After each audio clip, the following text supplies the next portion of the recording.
नमस्कार मित्रांनो, स्वागत आहे तुमचं पुन्हा एका नवीन अशा रोमॅन्टिक लव्ह स्टोरीमध्ये.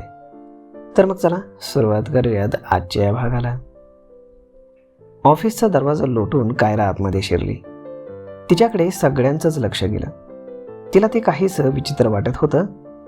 तिनं सुनील सरांच्या खुर्चीकडे पाहिलं तर खुर्ची रिकामी होती. ती दबक्या पावलांनी आपल्या जागेवर जाऊन बसली. पलीकडे सुलभा आणि इतर स्टाफ कुजबुजत्या आवाजामध्ये बोलत होता.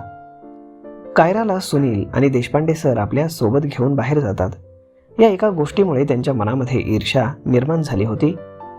पण ते तिच्याशी हसून बोलण्याचा खोटा प्रयत्न करायचे. कायराला हा त्यांचा खोटेपणा कळत होता, परंतु परिस्थितीच अशी झाली होती की या परिस्थितीमध्ये नेमकं कुणाला काय बोलावं हेच तिला सुचत नव्हतं.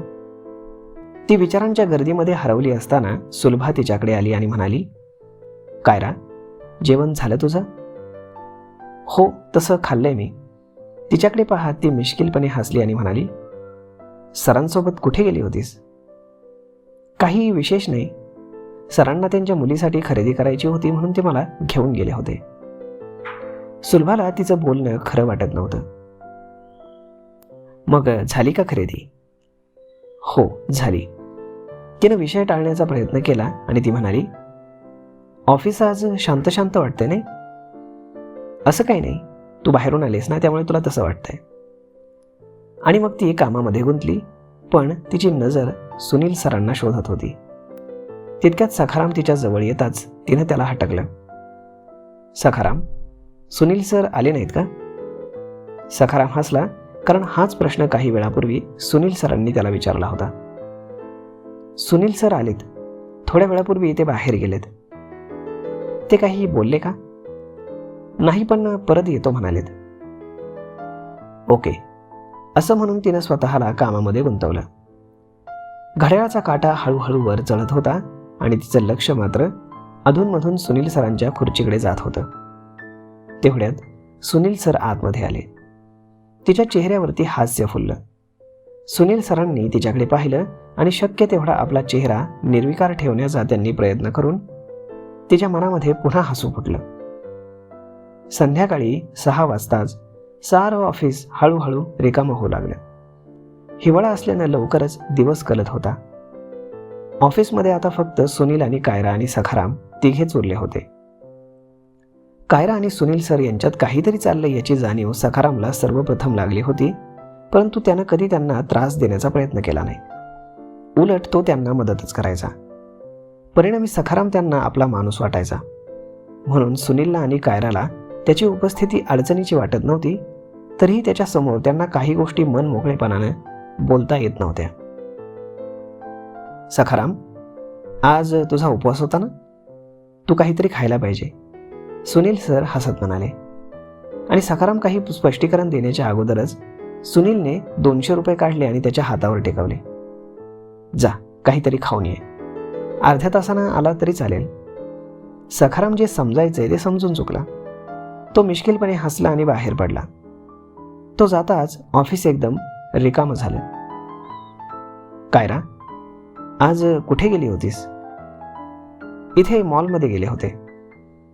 काय खरेदी केलं? तिने खाली ठेवलेली बॅग त्यांच्या हातात ठेवली. अरे वा, छान मोठी खरेदी केली आहेस की. खरेदी मी नाही केली. मग मला सरांनी हे कपडे सप्रेम भेट म्हणून दिलेत. अरे वा, मग छानच आहे. सर तुला एवढं सारं प्रेम करतायत? त्यांच्या शब्दामध्ये जळजळ स्पष्ट जाणवत होती. सुनील, तुमचं पुन्हा पुन्हा तेच ऐकायला मला कंटाळा आलाय.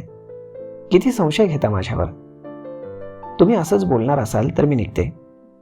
तिलाही आता राग चढला होता. मग तो काहीसा नरमला. सॉरी कायरा, तू दुसऱ्या कोणासोबत फिरलेलं मला सहन नाही होत. तिला त्याचा प्रामाणिकपणा आवडला, तशी तीही काहीशी नरमली. सुनील, मी जाणते तुम्ही माझ्यावरती मनापासून प्रेम करता. त्यानं तिचा हात हातात घेतला. तिची नजर खाली झुकली. तो तिच्या जवळ सरकला. त्यानं तिच्या खांद्यावरती हात ठेवून तिला आपल्याकडे ओढलं. आता त्यांच्यातील शांतता जास्त बोलकी झाली होती. तो बोलायला लागला. कायरा, मला सरांची नियत चांगली वाटत नाही. ती शांतपणे म्हणाली.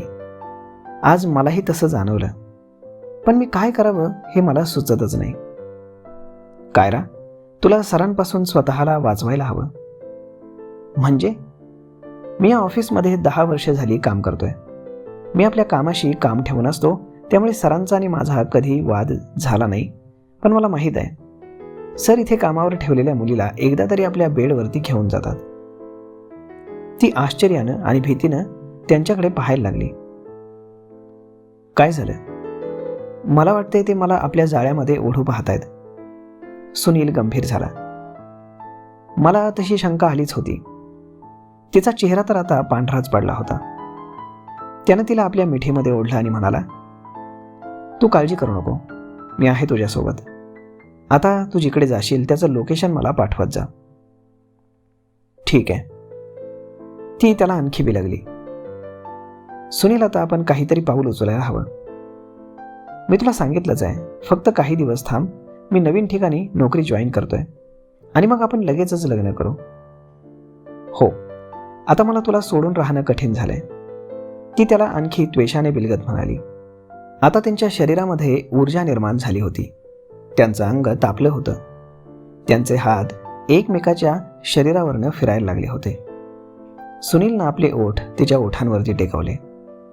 उष्णतेने लोणी वितळावा तसं तिचं झालं होतं.